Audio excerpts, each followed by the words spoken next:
back. Remember, it's always Mex from the Mexcreationtv. By the way, is it your first time? Don't hesitate. Go to my YouTube account, support me, and support me in any way or the other at Mexcreationtv.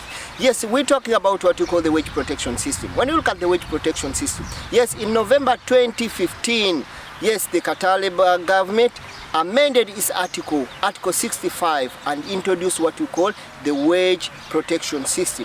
WPS, most of you say the WPS, that's the wage protection system. What was the introduction, or what was the reason behind introduction of what we call the wage protection?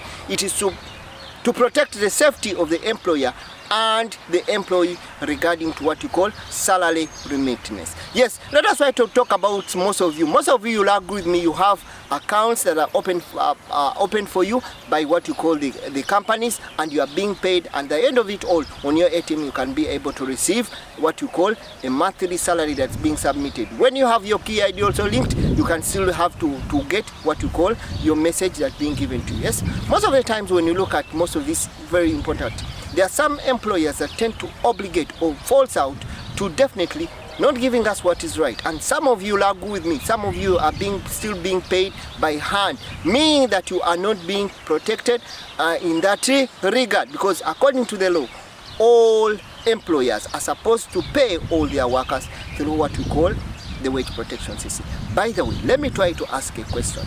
How many of you are still paid by hand cash in your company? If you are still paid by hand cash in your company, then there must be a very big mistake, and that employer must be breaching or must not following what was amended, and that must be very big trouble for you. So definitely in that regard, know that the wage protection system is protect the workers, the employees in all regards, for it comes to what you call the safety of remittance of what you call their salaries. And any employer that breaches the amendment that was put by the government, then definitely falls in trouble. So definitely, as an individual, know that your company is supposed not to pay you by cash, because when you have what we call a complaint, there is no way you're going to fight. That's why now when you go to the Ministry of Labor, you can be able to download what you call your salary certificate.